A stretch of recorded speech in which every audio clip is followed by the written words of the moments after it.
What's up, beautiful people? Listen, Daruma, welcome to the channel. Today we're going to be checking this video, and it's titled Absolutely Mind-Blowing. Prince Harry rumored to be releasing spare sequel. Okay, interesting. I'm excited to check this one out to hear what they've got to say. Let's check it out. Joining me now is News Corp columnist Louise Roberts and royal expert Pandora Forsyth. Ladies, welcome to the show. Now, Louise, talk of a sequel to Spare has re-emerged. I'm not sure I can cope with round two. What's being mooted? Well, what a fascinating development this is, Spare 2.0, given that the book that Harry released, of course, only 4 months after his grandmother had died, and about 2 years after that very explosive interview Harry and Meghan did with Oprah. I think Oprah sort of gave the royal family some bullet wounds, but it was Spare that really drove a stake into the heart of the royal family. So any sort of suggestion that there's a new version coming out is absolutely mind-blowing. I will say it hasn't actually come from the Sussex camp itself or the publishers. It's come from Robert Hardman, who is a very well established and experienced royal biographer himself in the UK. He has written books on the Queen Elizabeth and also on King Charles.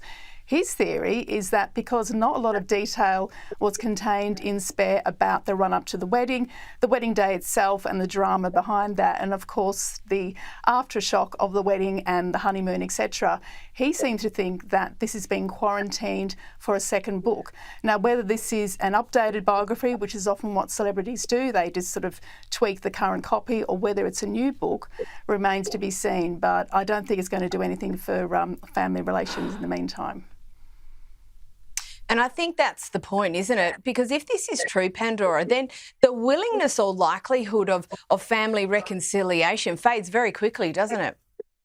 Yeah, you're quite right, Caroline. It will fade dramatically. This is the time where Harry and Meghan really do need to be getting on the royal family's good side, as it were, especially in the time that they're facing at the moment, which is quite difficult with any family if you're facing a health diagnosis. And of course, they're facing two. And this also leads into the business of the monarchy as well. And Harry and Meghan haven't put the monarchy in the best of light, given Spare. So if they were to do a follow-up, given the fact that they're now, financially independent in a very, very good terms, because of the fact that Spare did so well initially, I don't see why they would. They'd almost be throwing themselves under the bus by doing that in terms of trust.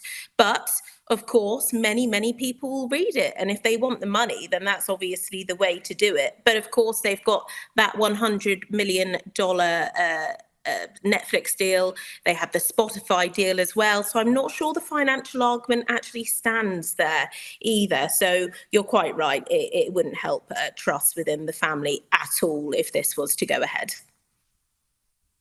Because the question is, the family is still going through or dealing with the first one that they wrote, and the public is still trying to digest the first one.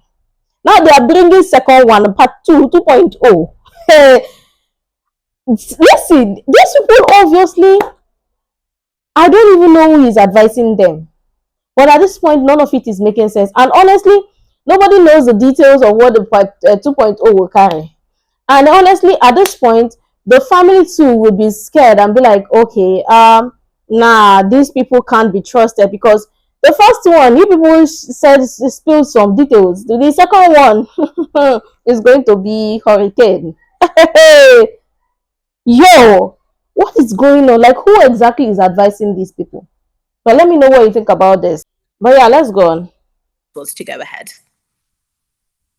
But Louise, on that next Netflix deal, and we understand that Netflix is in the midst of a major content overhaul, it's been reported that the Sussex deal could be axed due to flagging interest, or at least cut back. What's the likelihood of that?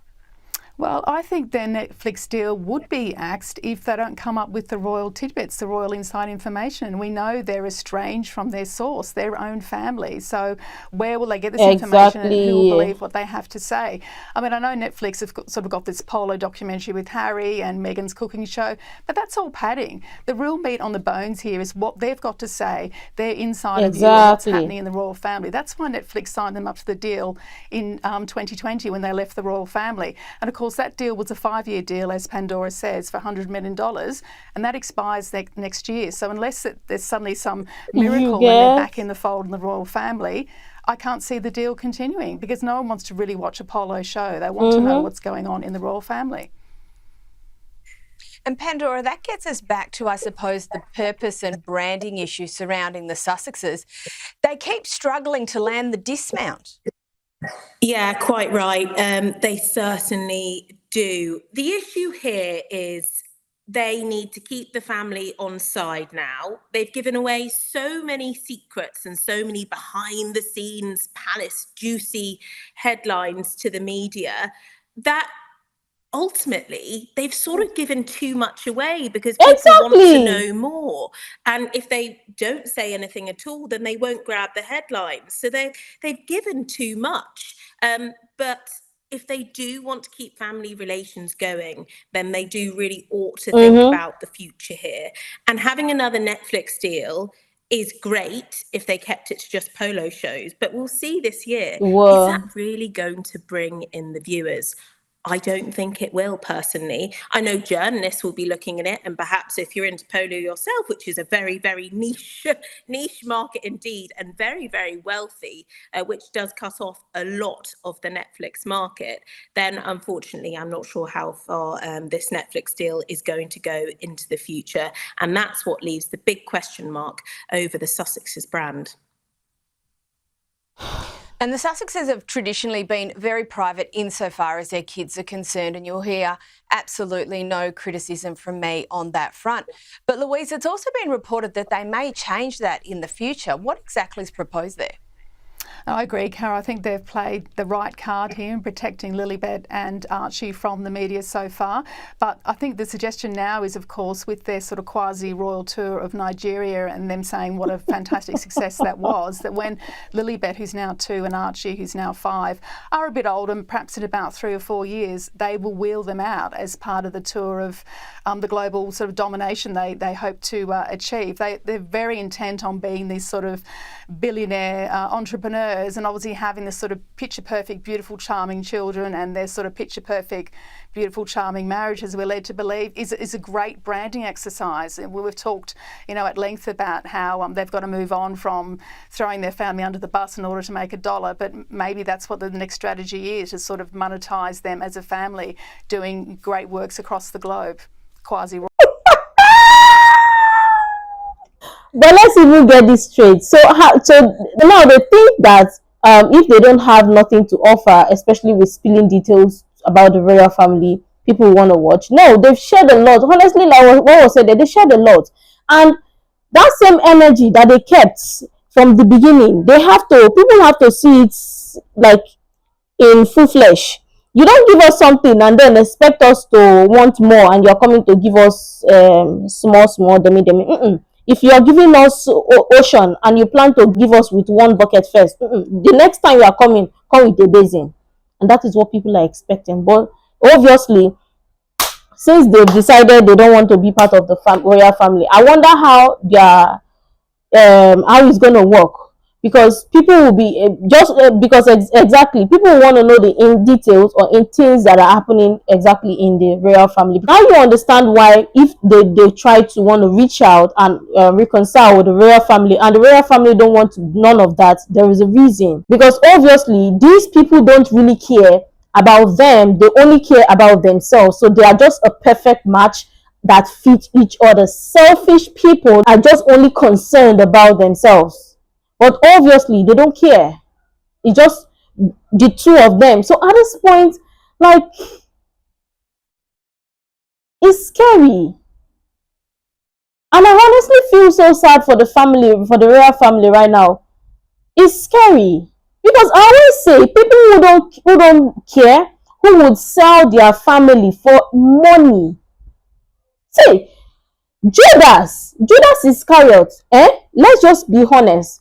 Judas, he collected a cheap change, cheap one that he collected and sold Jesus Christ. Are we going to talk about Joseph and his family that sold Joseph for cheap? And at the end of the day, his brothers could not even look at him when he eventually rose up. They could not.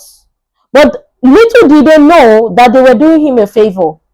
But at the same time, the exact same thing with Judas to Jesus. But at the same time, I don't know anybody who would sell their family and still act like their family is the one that is doing them, that is hating on them. Like, make it make sense.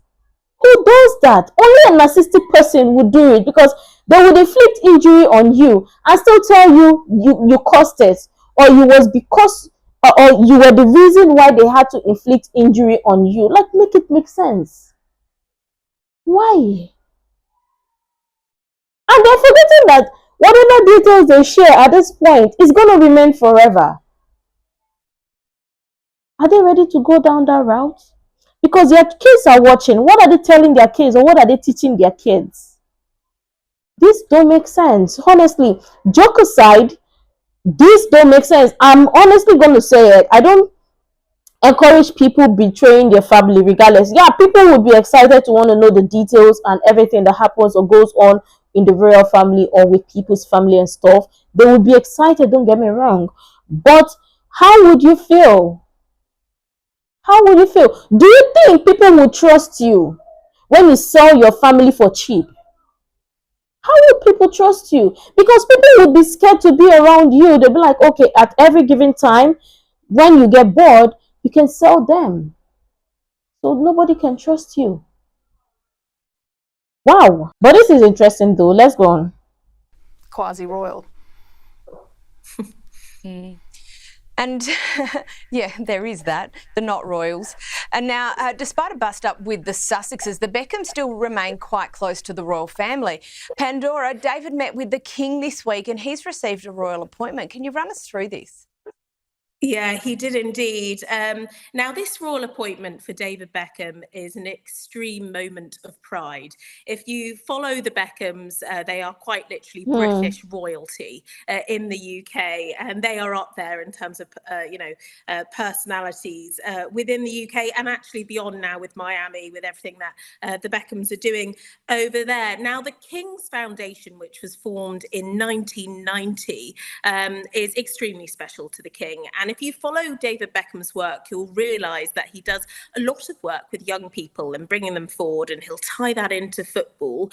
But this is such a good appointment for him because it sort of brings a bit of his own background there, where he's able to speak to young people about their future careers and where they want to go, but also bringing in his wide knowledge about the countryside, which if you follow the Beckhams on Netflix, they did a big documentary and you can see just how much he has passion for the countryside, which ties in very well with the King. So this appointment will be helping the youth find careers which also help the planet too, with textiles, and they've launched a new workshop outside as well, which he did visit yesterday, all in his country gear. And I have to say, they look like they get along very, very well. Their friendship is obviously not forced, and I think they have a mutual respect for each other. And of course, David and his whole family respect the monarchy widely and have never slammed them on a public platform. So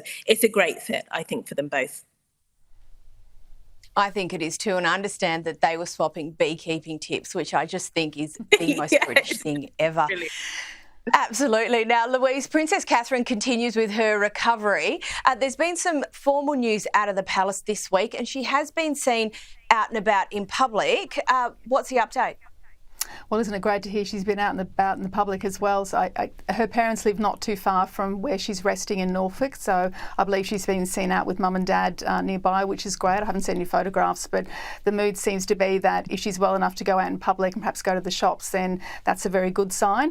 The news out of the palace, however, is that she will not be attending the rehearsal for the Trooping of the Colour, which is a major, major royal event every year for the family. People line the streets of London and the streets of the Mall, of course, to see that very spectacular parade on horseback.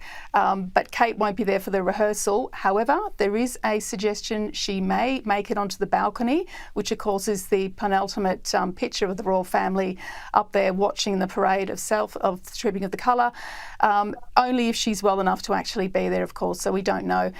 You'll recall there was some confusion in March when the Army actually put out on their website that Kate would be attending the Trooping of the Colour and be began to sell tickets and very hastily had to do a reverse there when the palace said, no, we can't say she will be well enough in March by the time June comes around. And in fact, it's only, the protocol is only for the palace to announce whether a member of the royal family will be at an event. So look, let's hope it's not just a smokescreen. Let's hope Kate is on the mend and is well enough to attend that event in a couple of weeks' time. It would be great to see her there.